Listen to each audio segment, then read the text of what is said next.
Hello, everyone. Welcome to another Nerds Amalgamated podcast episode. I'm the DJ, and with me today is the Professor. Hello. And it's a special day for the Professor. And what day is it today, Professor? I was going to say what day of the week it is, but I suddenly can't remember. Oh, you can't even remember It's your a Thursday. and. Well, now everyone can narrow down what day my birthday is. That's my secret identity. How am I going to hide from Interpol now?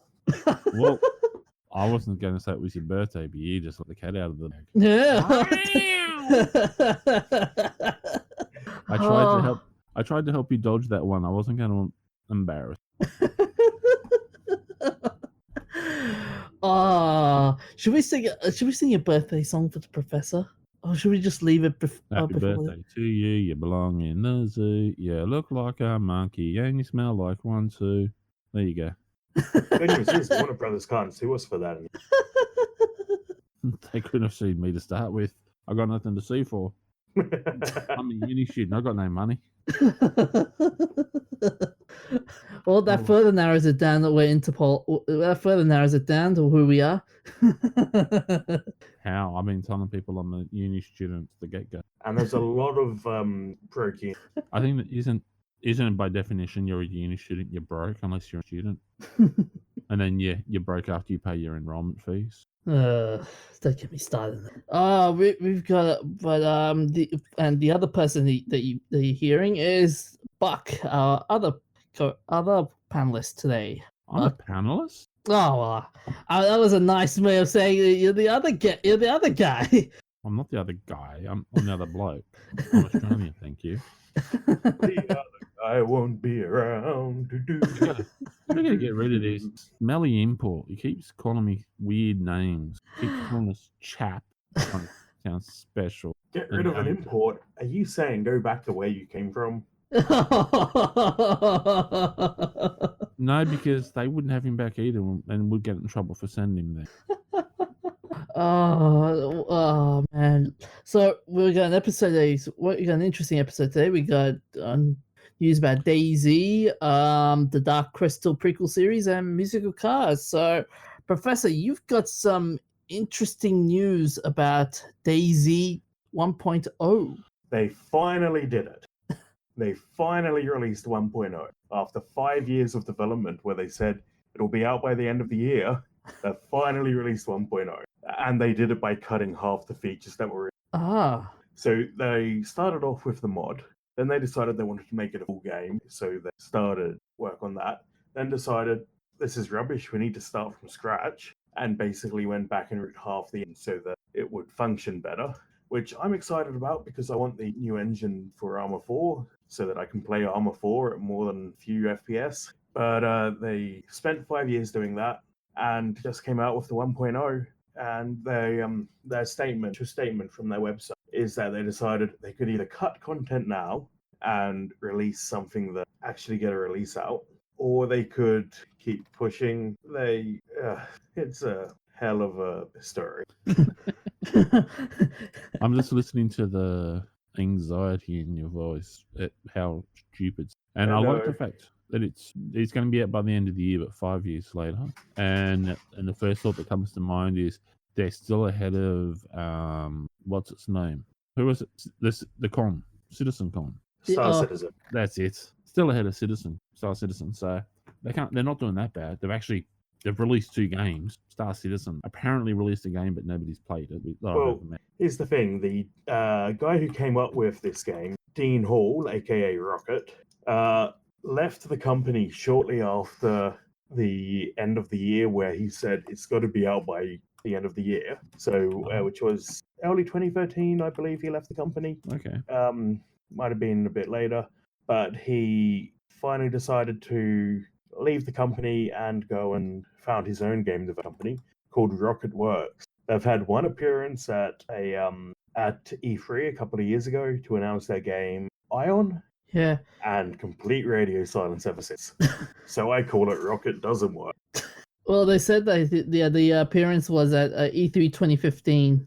Yeah. Amazing. That would be right. All of that is in the time that this game was supposedly going to be released in that 1 year, and it's gone to 5. I left working full time, went to TAFE, did the equivalent of year 11 and 12, started university, got my bachelor's, and I'm now doing postgrad stuff. Yeah, I think I've achieved more than they have.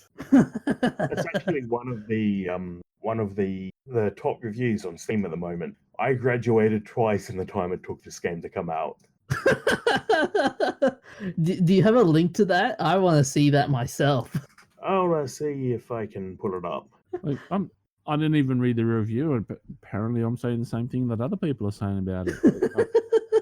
I've gone through uni.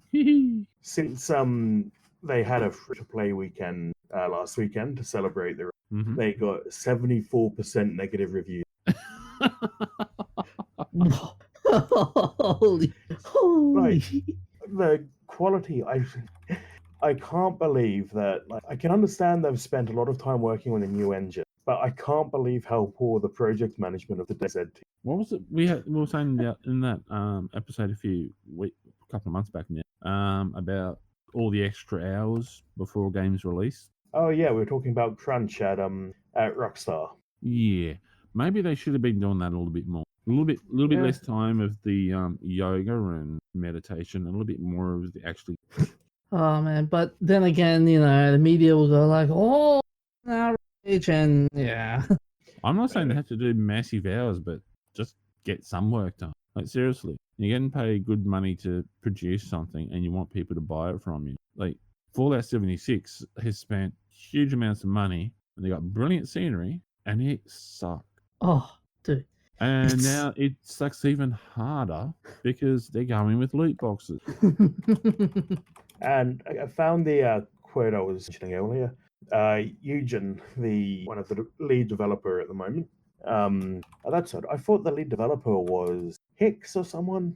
He was in grade 3 when he started working on it. He's now finished high school and started uni.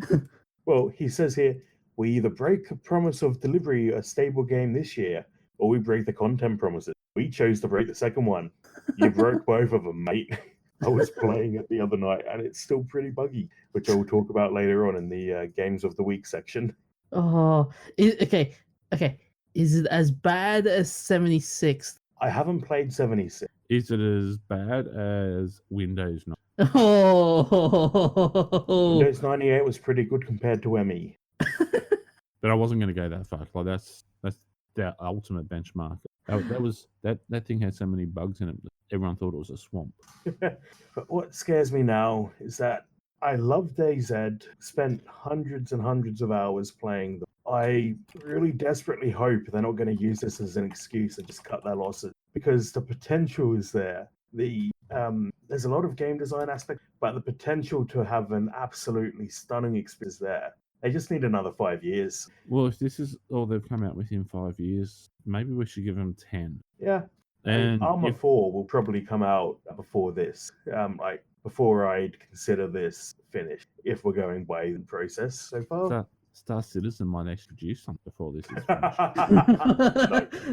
finished. It should be a race. Who gets the game out faster, Star Citizen or a more realistic comparison?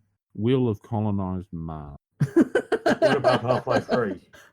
Pardon? What about Half-Life 3? Oh, the Half-Life 3, it's a dead meme now.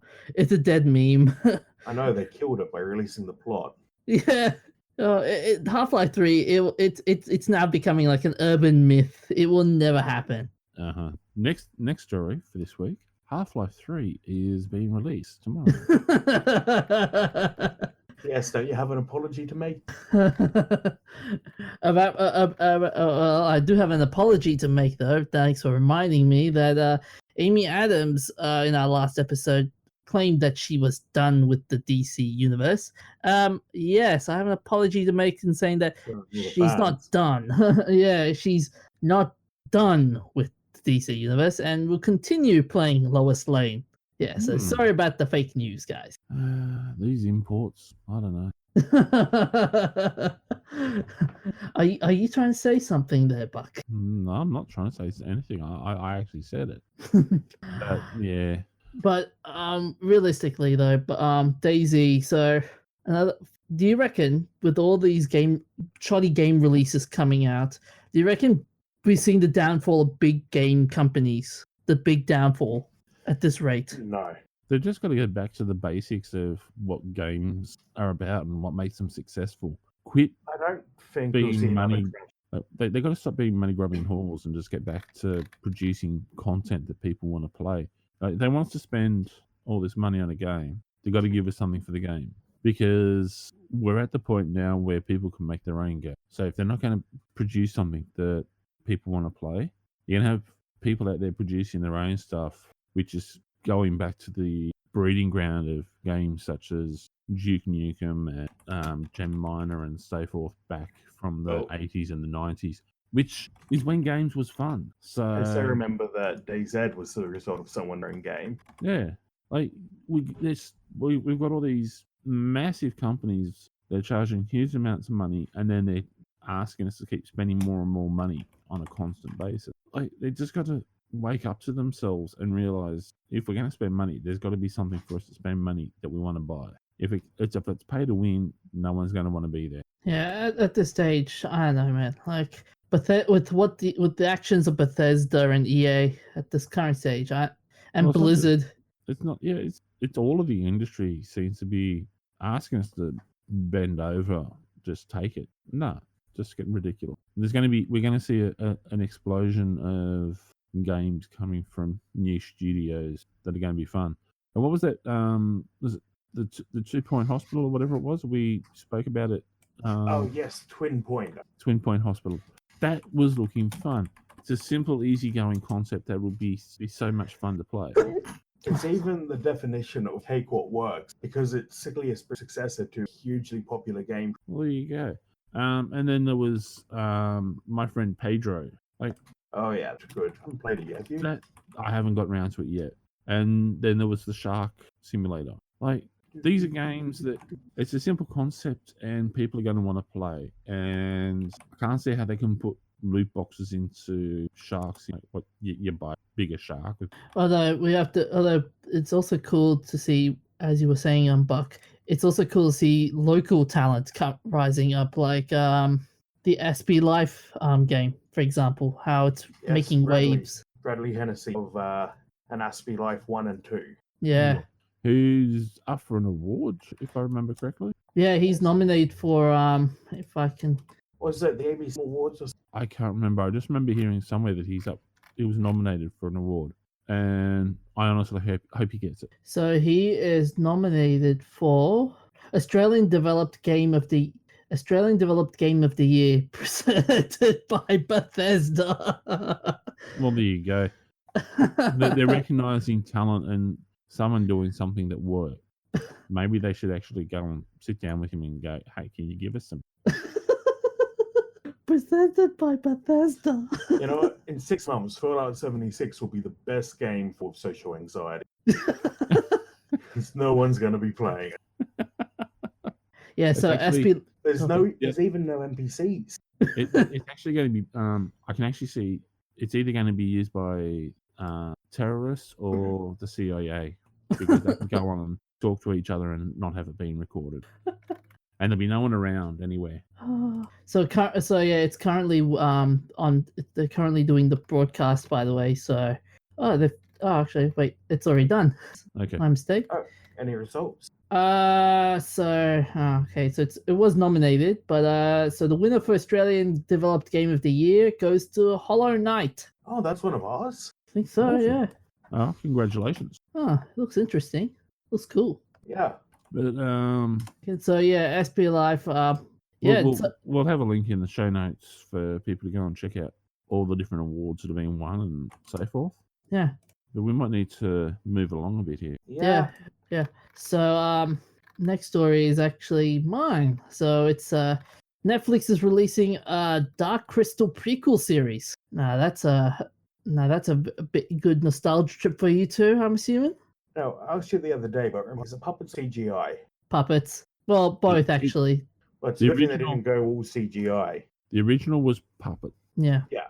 But this prequel, is it going to be like true to the original? I have no idea. I haven't seen enough information about it. And this is one of the things I was concerned about the other night when the DJ was telling us. Well, according to the VP of original series for Netflix, she said, Cindy Holland, she says, to match the stunning visuals, we're going to entice some incredible voice talent to add dimension to the exquisite artistry of the puppeteers who bring the characters to life. So there's no CGI, so only puppets. Well, there will be some CGI somewhere there, I'm sure. Because if it was pure CGI, I would finally have an appropriate Trump quote: "No puppet, you're the puppet." I'm actually getting concerned because why are you spending so much time listening to Trump to actually have a quote that's... I don't. I just pick it up from the Reddit comments, taking the piss out of him. Yeah. Likely story. Like every time a news article comes out about what his lackeys, someone's in there with the quotes. Okay. So anyways, for those who haven't heard about the Dark Crystal, so basically it's a story about a young man who tries to find the shard of a bigger crystal, and is destined to connect the two crystals, the shard and the big crystal, to unite both races, basically. To save the world, yeah, it's a lot more involved than that. Yeah. It's an amazing... If you haven't watched The Dark Crystal, go and watch. Yeah. So now Netflix has revealed that they're going to have the prequel series called The Dark Crystal: Age of Resistance, and the voice and it's called up a couple of voice talent, some really big names to voice in the series, such as Taron Egerton, Mark Hamill, to name a few. Alicia Vikander. Oh yes, Alicia Vikander, Eddie Izzard, Helena Bonham Carter, Natalie Dormer.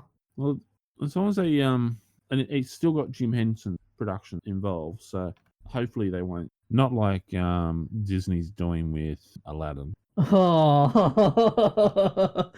which is looking as camp as some of the floats from the Sydney Mardi Gras. And it's corny and pathetic porn parody. Well, Robin Williams was pretty corny. No, well, Robin Williams was cool, but have you seen the poster that's actually come out on the... I'm sorry, I was trying to defend it, but I can't. Will Smith is looking all manner of wrong. Oh, hey, I know that guy. He was in YouTube Rewind. I'm sorry, but Will Smith has lost all credibility. That one picture alone is making him look like the next thing he's going to be appearing in is Drag Race with RuPaul. But I don't understand why companies are bringing Netflix bringing back an old franchise. Like these like Netflix, Disney, they're bringing back old franchises. There's nothing wrong with bringing back some of the old franchises and movies, and especially with The Dark Crystal is a great movie. If they do it right, it's going to be awesome. But Disney's just doing a remake. They're not even doing anything different. They're just trying to copy it and make it so it's live action. And they've made it as camp. It's just ridiculous. You were going to say something, Professor? I'm just disappointed we can't have a sequel to Labyrinth. Yeah, David Bowie though. They can't possibly replace that role. No, that's literally impossible. You can't, there's no way that they'll be able to do it, even with CGI, because the presence he had in it was just so phenomenal. And honestly, they haven't got anyone to sing the song. But there was what's the other recent news I heard of? They're also going to remake the Lady and the Tramp with real dogs. Okay, well that's going to be interesting because they got the classic spaghetti scene. How are they going to do it? Because you can't feed dogs spaghetti and get them to kiss. It does sound like it will. There's going to be there's going to be almost as much CGI in that as there is in a lot of the... I don't know, man. I would love to see I would like to see the Dark Crystal prequel series. I'm watching I've been currently watching the Dark Crystal movie, and it looks pretty cool. How the puppetry is, the mysticism and the puppetry, it looks really good. And when you see things like Aladdin, and he's like, yeah. Actually, I just noticed Lisa Henson is actually the CEO of Henson Productions. Is that Jim's daughter? Lisa Henson. I think she is great grand. No, might be a niece. Hang on a second. It could be his daughter. Like he's not that ancient. Come off it. No, she is the daughter of puppeteers Jane Henson and Jim Henson. Okay, so it is Jim Henson's daughter, which Yeah. is what I said. Yeah, I bet. She's gonna have her dad's love of it all and the same passion, and she's not going to screw with it. So yeah, that's it. It's not likely to be completely ruined. Which voice actor in that complete lineup of the prequel series are you interested in? It's all looking pretty possible. It's just I would like to see. I want to see Mark Hamill doing the voice acting, because Mark Hamill, when he does voice acting, it's beautiful to watch. Even his acting is good to watch. He's not someone who does things in a half measure. Oh yeah. But his voice acting is where he excels a lot. Like, come on, who could not forget the Batman series and how he does the Joker voice so well. He did pretty well with Star Wars. Yeah. And he's done other movies and stuff that I've seen that I enjoyed watching. Yeah, that's true. I agree with you there. Yeah. Like Slipstream. I think that's the name of it. It's post-apocalyptic, and he travels around in a plane. Oh, okay. It was very different in that movie. Mm-hmm. Yeah. What about you, Professor? Which voice actor are you going to be interested in noting in the Dark Crystal? Voice, but it'll be interesting to see whether Helena Bonham Carter is good guy or bad. Oh yeah. She does the bad guy so well. Oh yeah. Oh yeah. She does the good guy pretty well too. I don't know if I've seen anything with her. Even in the Sweeney, she was not the Sweeney. What was the one with the barber? Yeah, that's Sweeney Todd. Yeah, that's Sweeney Todd. Yeah, even in the Sweeney Todd, she was really, really good in that. Like she was more of an anti-hero than an evil doer, but yeah, she did that really well. Yeah. Although the funny thing with Helena Bonham Carter is she's in every movie that Tim Burton's in it. Yeah, he's got a thing for Helena Bonham Carter and Johnny Depp. Yeah.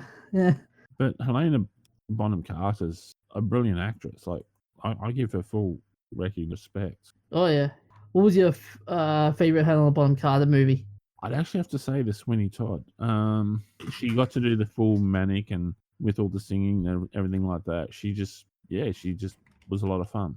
Mine would be the Harry Potter series, because she, like, as the professors, as you guys were saying, she does really cool villain roles. Mm-hmm. Actually, talking about there was something else I saw, something being done, another TV series or something, and it's coming out with, I think it's Netflix, and it's something it's slipping under the radar. I'm trying to find the link where I saw about it, because it's that all the people involved in it are pretty decent, high level, high quality. You mean The Crown? No, I don't think it was The Crown. She's in everything. I'm looking through her IMDb page. Yeah. Oh wow, she played Enid Blyton. Mm-hmm. Enid Blyton. Oh yeah. She I know what books the famous books. I forgot what were they. The Magic Faraway Tree. Yeah, that's the one. Yeah.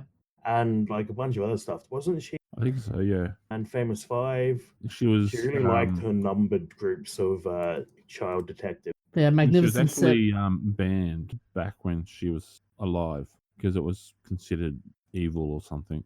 Which one? The Enid Blyton books? Yeah, all of her stuff was all like it wasn't allowed in the schools. So like even like Snuggle Pot and Cuddle Pie. Okay, but those books were pretty dark. Yeah, but they're such like my mum bought me Snuggle Pot and Cuddle Pie when I was 7, I think it was. I was just starting to get into reading properly, and she bought me that and The Magic Pudding, and I loved them. Yeah. And I bought them for my niece. Here we go. The series I was saying that's coming out, a Blade Runner anime has been announced. Oh yeah, that's right. 13 episodes. It's going to include established characters of the Blade Runner universe. Director Kenji Kamiyama, director of Ghost in the Shell standalone complex. Creative producer will be Shinichiro Watanabe, director of Cowboy Bebop. And the meme that this has come through at the end there, it's like it's the idiot from the wrestling, but at the end it's just got this massive orgasm face. Like, ooh, yeah. Yeah, it's this. I will say this year has been a very big year for Netflix. Well, I'm not sure if this is with Netflix or who this is, but it's coming out as anime. So actually, it's it's the only way they could do it is do it as a proper anime, not just animation. It's got to go full anime. So they're going to have to go with the go to Japan and say, please, can you help us? Oh, I think yeah, it's not Netflix. It's No, that's Adult Swim. It's not Netflix, but yeah, it's Adult Swim and Crunchyroll and Alcone Entertainment. But yeah, moving along. So before we move along, so final thoughts, guys. Will you be watching it, guys? Yeah, although you didn't ask me which was my favorite Helena movie. Oh right, I think I'd either go for Harry Potter or Magnificent Seven was pretty good. Oh yeah, it's about her being a mother looking after 7 autistic children. Okay. Magnificent Seven. Actually, I think she was one of the first authors who actually wrote in a positive manner about autism. Helena? Enid Blyton. Oh, okay. Yeah, Helena Bonham Carter, Jackie Johnson. That's the movie it's based on. Yeah, it's one of those based on. Yeah. Saw it on TV back. Okay, so moving along, Buck, you have a story about musical cars. Well, it's not necessarily the cars themselves aren't necessarily being musical, but the sounds and everything. So with electric cars, we've got the issue where they're a bit quiet for some people. So a lot of the manufacturers are looking to put special sounds in to make it so that you've got a sound to hear as it comes past. And some of them, like BMW, has even had a designer to create the precise click of the car door. So when you open and close a BMW, that click, they've actually had a special sound engineer designer working it so it clicks at a specific frequency. Yeah, the level of sound design that cars, like you wouldn't think about the sound of it just sitting in your chair and driving down the road. Yeah. But it makes such a big difference. Higher extra sound. And some cars you play and Yep. Jaguar has recently hired the Atlanta-based electric musician Richard Devine to help develop the entire audio language of its new I-Pace, which is their electric car. So the actual sound, if you go to the link and scroll down, there's actually a SoundCloud for the sound, the Jaguar, which it doesn't need to make these noises. It's just being created so that as it drives, you've got something there, because too many people aren't used to electric vehicles, so they're not used to the fact that it's just a quiet hum. There's no build up or anything like that. It's there. It almost when I hear it start up, it almost sounds like when you see those mecha animes, it's like turning on the mecha robot. It looks sounds really cool. Like I've driven electric vehicles in warehouses and so forth, whether it's electric carts, electric forklifts, and that. And you get on, and all you hear is literally just a quiet hum. And as you accelerate, it doesn't build in pitch or anything like that. It's just it goes, and that's it. And with all the best of them, you actually you don't really actually hear a thing. You just get on and you go, and there's nothing. So yeah, it's actually quite nice. I still think they should make the Jetsons sound mandatory. The Jetsons just flying saucer sounds. The little sort of sound. Yeah, because if there's one sound that isn't going to be too annoying to people, like it's a sound that was designed for a TV show, because they're not going to make it in car for it. I don't know.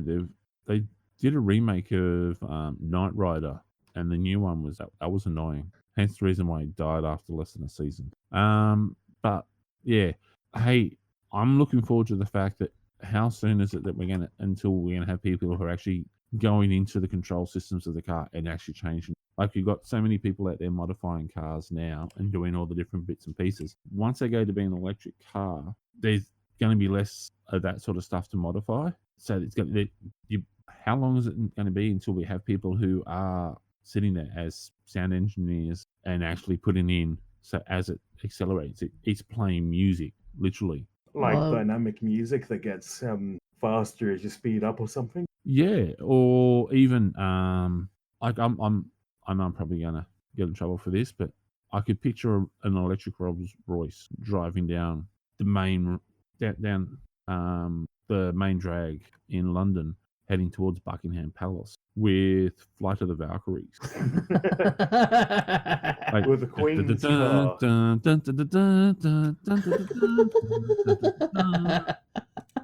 Like, With the Queen's car honestly, play Empire of Glory. well, either like you could have the visiting heads of state being delivered with the Ride of the Valkyries, and the Queen when she comes out has Land of Hope and Glory and so forth playing. You could have a suite of music playing at different times, and just have the American president have the Star Wars theme song. Darth Vader. Yeah. I don't think the Americans will have anything but the American national anthem. As long as it says "play ball" at the end, I'm okay. But yeah, no, I'm just looking forward to the time when it gets to that stage, and you'll have special options when you buy your car. We have Land of Hope and Glory played by the BBC Orchestra as the sound of your car. Like, honestly, like the amount of things that people are going to be able to do with playing with sound is just going to be so cool. Actually, the car my family drives at the moment plays a little tune when you start the engine and turn it off. I was looking into it the other day to see if I could hack it to play, I don't know, Screamo or something, just to drive my family nuts. Well, with this, the United Nations... My dad's going to listen to this, and then I'm going to be in. The United Nations has recently introduced a regulation requiring electric vehicles to install an acoustic vehicle alerting. Like, I'm sorry, but the United Nations can say they can introduce a regulation, but they've got no authority to actually make it happen. It's a good idea, and yeah, like the Australian government is considering the case for a similar requirement. But yeah, I'm just looking forward to the time when you see people driving down the road and their cars are playing actual music, and you'll have a cowboy playing. He's driving down the road in his 4-wheel drive pickup truck from America, and it's playing country and western music. And he pulls up at the lights, and you have a young guy who's there he's into street racing and all that, and it's playing hip hop music from one of those mumble rappers. And then you see a police car pull up behind it, and yeah, because they don't like the mumble rappers, it's the Imperial Death March that's playing. Dun dun dun dun dun dun dun dun. Anyway, so the police need to play Bad Boys. Yeah. Bad Boys, what you do? Oh my god! I have no idea what you're singing. I'm trying to sing the Bad Boys. Can we actually song. get an ambulance to go to the DJ's house, because it sounds like he's either he's ruptured a kidney or he burst a hernia or something? Does that sound uncomfortable? It was painful to hear. I think he's got a cat in there, and it looked at him and then died. I think it did. It was agonizing. Whatever it was that happened, we apologize for inflicting that upon. Oh, if that was actually you singing, DJ, never do that again. I think that was me trying to sing the Bad Boys theme song, but I think I failed it so hard. You did. You failed so hard. I think all of humanity actually went backwards in an evolutionary.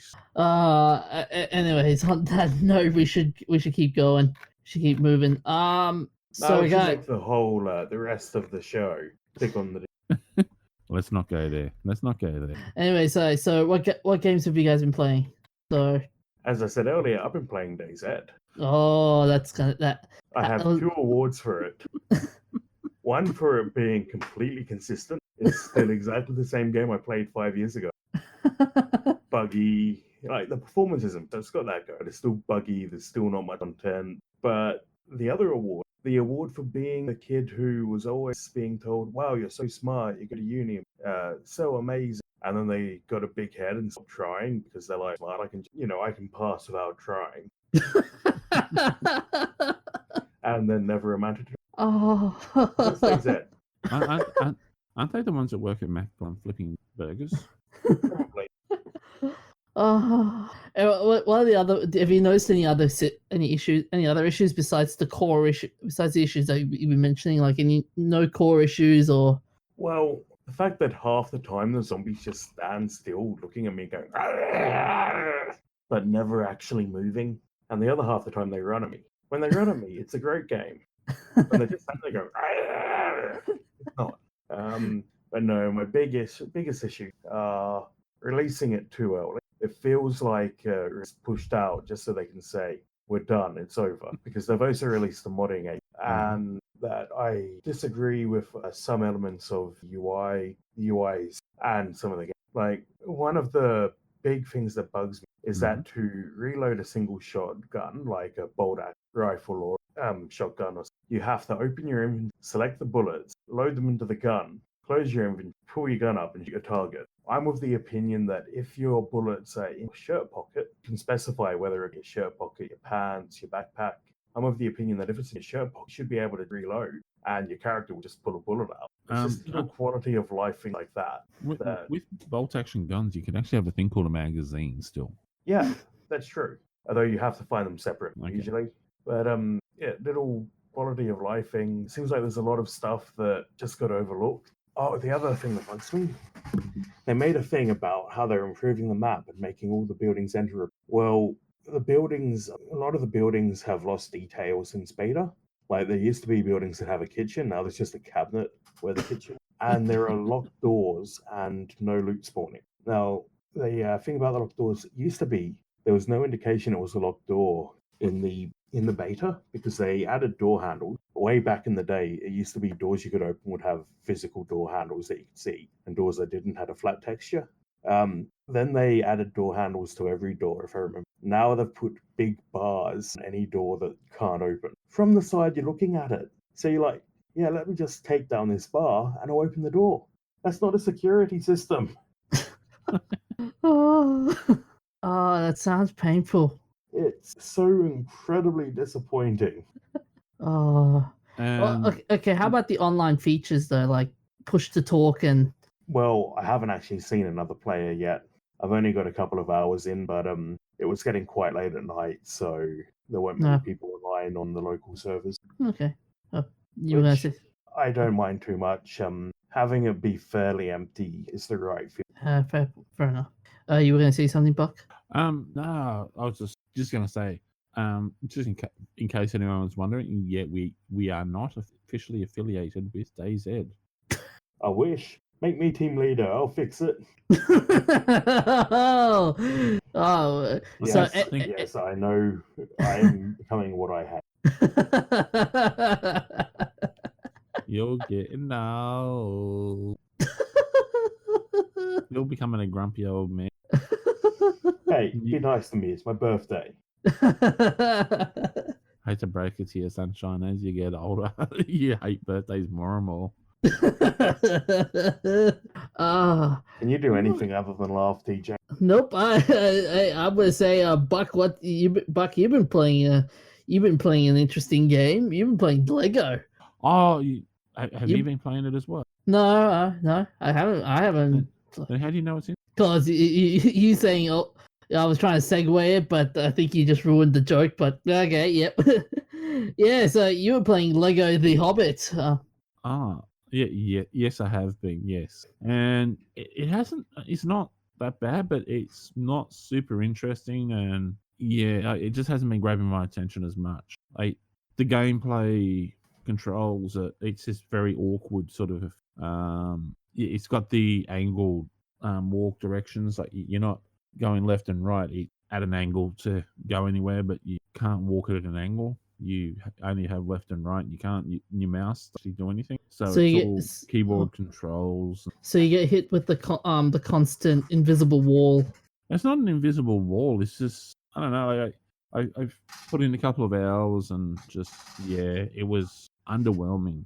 Like, the graphics and everything in there were beautiful, but the actual gameplay just didn't seem to be there, which is I was actually upset about, because it's The Hobbit, a great story, and they seem to be following the actual storyline in some ways, but then it's a completely different story in other ways. Like, you start off being sent to collect the mining and oversee the mining for the day. And there's parts of it that are complicated just for the sake of being complicated, and it doesn't actually achieve anything. So it's a lot of grinding.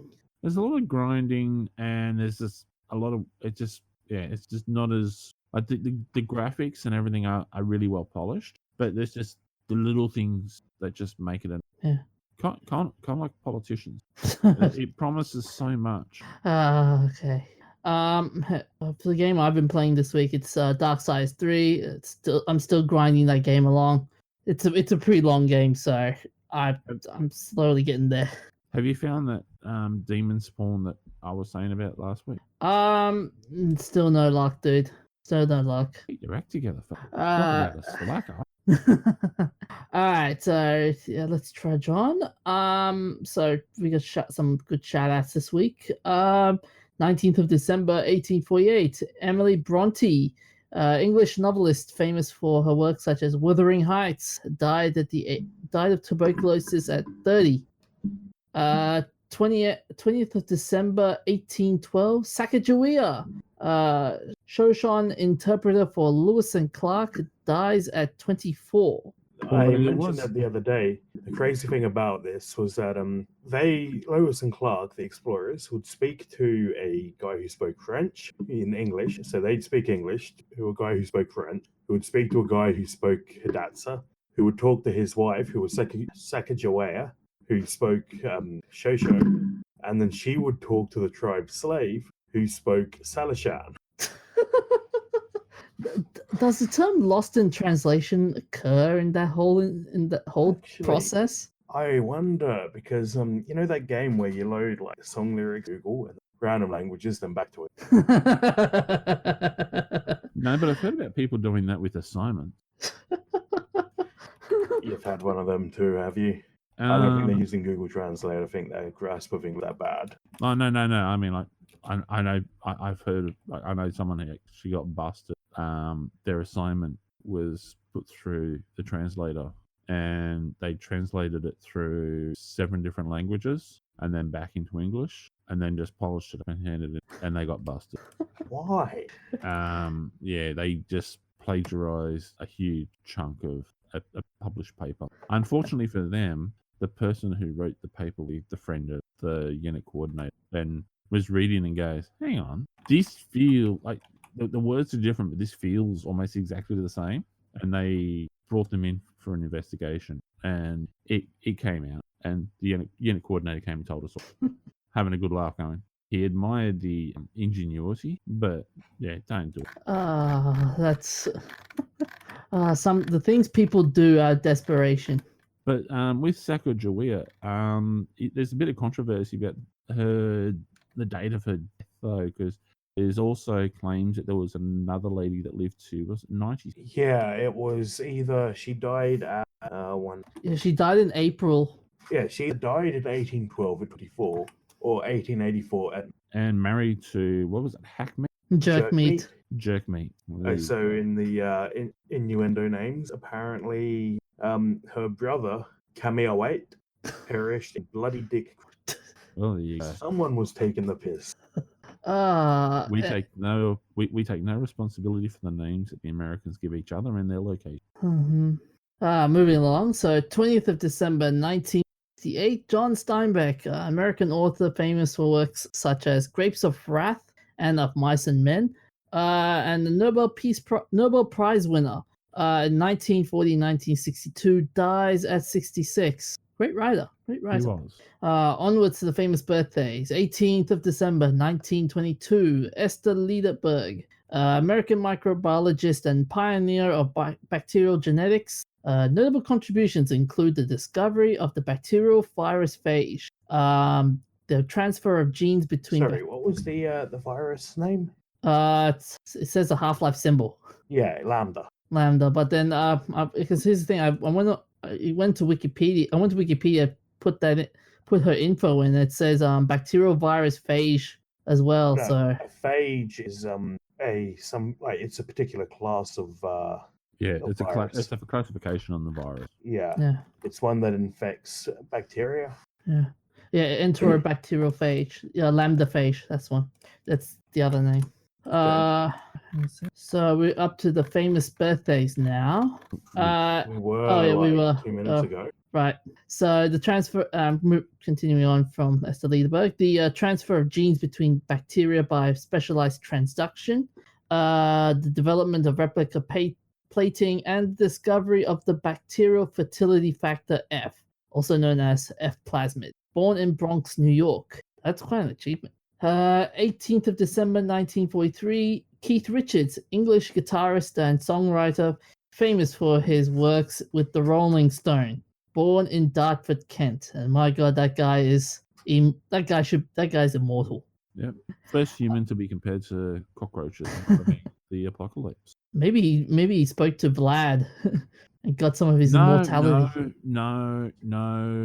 He's just done so many drugs and so much alcohol that he's pickled and preserved in plastic. Anyways, 18th of December 1946, Steven Spielberg, American director, famous for his works such as E.T., Close Encounters, Jaws, and a whole load of other movies. I've never heard of Steven Spielberg. Who's he? Oh, do we have to? Mind if we go a trip down memory lane? We don't have time. Keep going. Anyway, so he was born in Cincinnati, Ohio. 18th of December 1954, Ray Liotta, American actor, famous for his roles in Goodfellas, Field of Dreams, John Q, and Hannibal. Film producer and voice actor, born in Newark, New Jersey. 19th of December 1915, Edith Piaf. Yeah, not Piaf. My bad.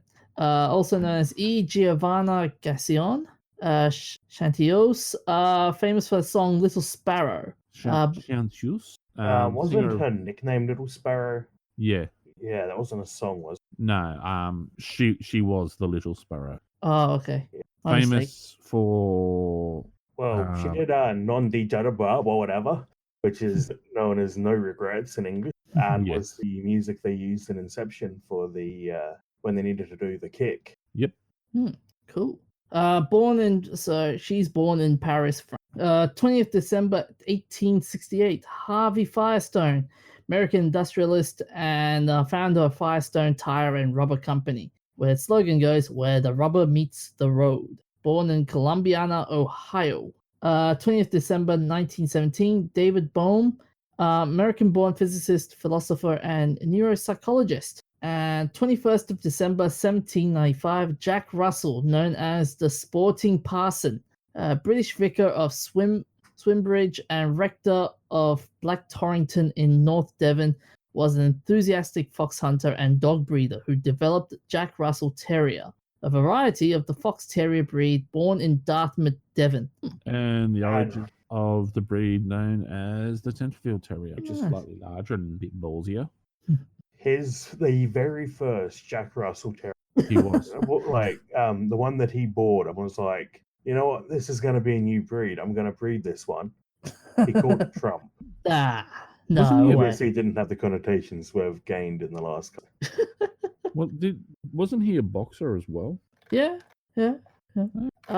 So we've got some events of interest as well. So 18th of December 1798, Thomas Fleet publishes Mother Goose's Melody for Children. Good story. 18th of December 1961, the Tokens earn a #1 hit with The Lion Sleeps Tonight. And the urge to sing that song is only a whim away, a whim away. There were so many covers to that song. 18th of December 2009, James Cameron's Avatar, starring Sir Am Worthington, Zoe Saldana, and Sigourney Weaver, released in the US, becomes highest-grossing film of all time. I can't wait for the sequels. And all hail Sigourney Weaver, Queen of science fiction. Oh yeah. I'm so disappointed that they wasted Sigourney Weaver. Yeah, but she had other things. Voiceover when they go to the aquarium, and I'm so disappointed they didn't have a scene of her doing a voiceover for an exhibition and saying they mostly come out at night. I would have expected her to have been the voice for Moray Eel or something like that. Because that was what they based Aliens on. Was Moray Eel. It was just like literally her playing herself. She Yeah. says like in her scene, "I'm Sigourney Weaver and welcome to the aquarium." Oh, It's probably all they could afford. I know, right? Moving along. 18th of December, 1892, premiere performance of The Nutcracker by Pyotr Ilyich Tchaikovsky It's in not Saint. Piotr, it's Piotr Ilyich Tchaikovsky. You mean It's Piotr? no, it's not Piotr. Piotr. I said It's Tier. he's basically Peter. He's Piotr. Okay, I thought it was Piotr. It's the Russian version of Peter. Okay. It's not Piotr. Okay. I'm going to come around there and I'm going to hit you. Yeah. So He that had some good drugs though, because the Nutcracker is. It's not weird. It's awesome. It's a It is. fantasy dream of a child, as envisioned by a man with fantastic drugs and alcohol. Although I wound my girlfriend up by saying that it's obviously just an episode of Doctor Who, because at the time Peter Capaldi was the Doctor and Clara was the companion, and the main character, two of the main characters. So the Nutcracker starts off with Dr. Drosselmeyer or something like that, giving toys to relatives or something, and the main character of the play is Clara. So I always say it's obviously just the Doctor giving her some sort of like sci-fi doll. I used to call him Chai Tea Cozy. Wind her up so much. And she still talks to you. She does. Oh, that I did remember that. Anyways, moving along. 18th December 1843. Charles Dickens. Charles Dickens's story, A Christmas Carol, is published. That was a very interesting story as well. Have you read the original? Yeah, I am the ghost of Christmas past. I am the ghost of No, Christmas I mean, future. have you actually read the Charles Dickens book, not seen the movie? You mean the? Yeah, I have. You have, and you're comfortable with the language. Didn't even know he could read. Because the original isn't in modern English. It's a little bit old. It's not as bad as reading the original version. What's his name? Dracula. I've read it off the Penguin Books series, so. Okay, so it was was the. There's other good Dickens stories as well. He was actually a very clever. Yeah. With the amount of suspense, thrill, and horror he could put in with it in such a easy manner that people enjoyed it. Yeah, I've always heard there was one Charles Dickens story I always wanted to watch, which was based on movies. Called Great Expectations. I've heard that name. Made on it. Yeah. Movies were made of it. It wasn't based on movies. Yeah. Although A Christmas Carol, the best version, as far as I'm concerned, is the Muppet. That's a good one. I like the Doctor Who special. That one was good. Doesn't count. Sorry, doesn't match up to the Muppet. Nothing against Doctor Who, but yes, the Muppet Christmas Carol had crikey, I've his name now. I had this before. Jim Carrey. No. Plays the part of Scrooge. Oh, Michael Caine. That's it. Yeah, Michael Caine. Bah. So moving along. 19th of December 1970. Apollo program, the last manned lunar flight, Apollo 17, crewed by Eugene Cernan, Ronald Evans, and Harrison Schmitt, returns to Earth. Space. A big shout out to the 400,000 plus people who have got their mouths shut for the faking of the moon landings all these years, 49 plus years. Are you trying to blow that cover? Hey, I'm just respectful because they proved the saying wrong. If two people know a secret, it's no longer a secret. Here we have 400,000 plus people, and they've managed to keep it a secret. And finally, 22nd of December 1964, first flight of SR-71 at Air Force Plant 42 in Palmdale, California. And the SR-71, for those who aren't nerdy enough, is the one known as the Blackbird, and was the first plane actually. I think it was Mark 3 or Mark 7. It was the most futuristic plane. It was used as a spy plane for quite a long time. I guess It's gorgeous. It would fly just below the outer atmosphere, and it could literally fly around the world 2 or 3 times a day. It was that far. I believe too that 71 pilots were the only people who could get I think it's like the space equivalent of the pilot's wing. Yes. Because they flew so high that under the Air Force definition, which there is some debate about where the actual edge of space is, but under the Air Force definition, the SR-71 was. Yep. There are some F-15 pilots who have gotten the same distinguished area as well, because the Americans developed method of shooting down satellites using F-15s to fly into the outer stratosphere. And as it got up to a certain point, the engines would be starved of oxygen and so forth, but it would have had enough momentum. It goes up to a certain point.